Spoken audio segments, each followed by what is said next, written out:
We're going to have a look at calculating the volume of 3D shapes. So we're going to start with cubes and cuboids. Here we have a cube, and next to it we've got a cuboid. The difference between cubes and cuboids is that all the sides on a cube are the same length, and on a cuboid they can all be different lengths. To calculate the volume of these shapes, we use the same formula for each one, and that's length times breadth times height, or L times B times H. Now for any 3D shape, there's 3 steps that you follow.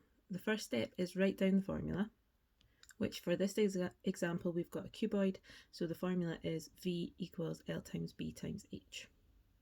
Second step is you substitute in the numbers. So looking at this shape, the length is 8, the breadth is 3, and the height is 6. So instead of L, B and H, we are going to write those numbers. And then the last step is calculate the answer, which is 144. Now, because we're talking about volume, we need to put units, and it's cubic units. So with this example, all the lengths are in centimetres, so it's going to be centimetres cubed.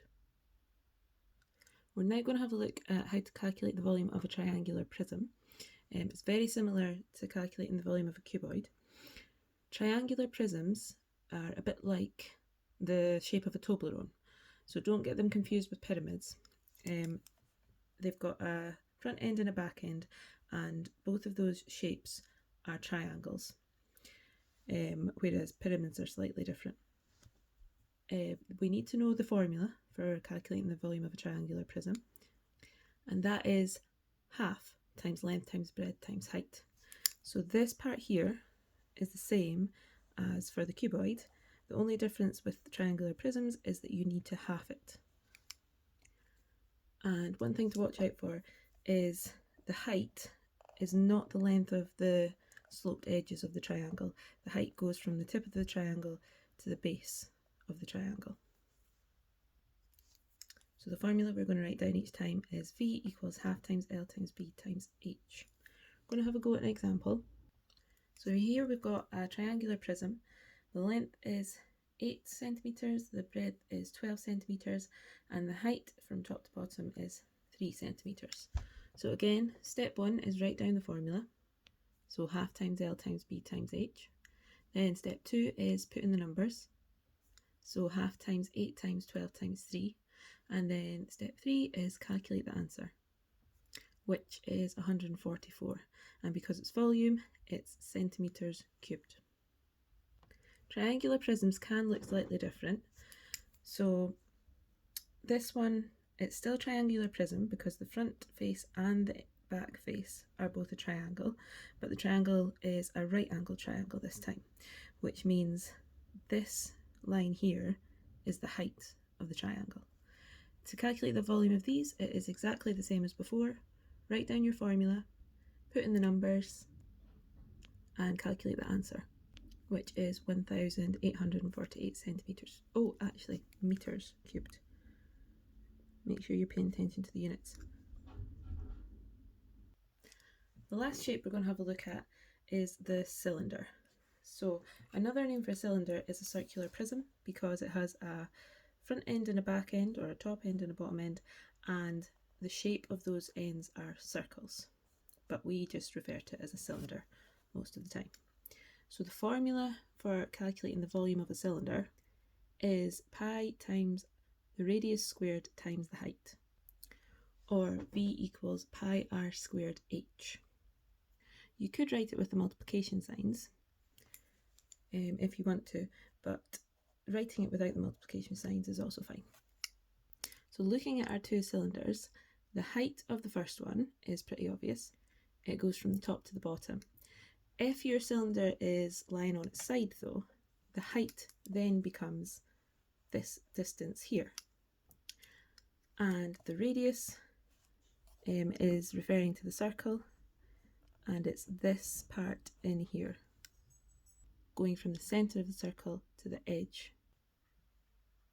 We're going to have a go at an example. So here we have a cylinder. The height is 15 centimetres and the radius is 4 centimetres. So again, step 1 is write down your formula.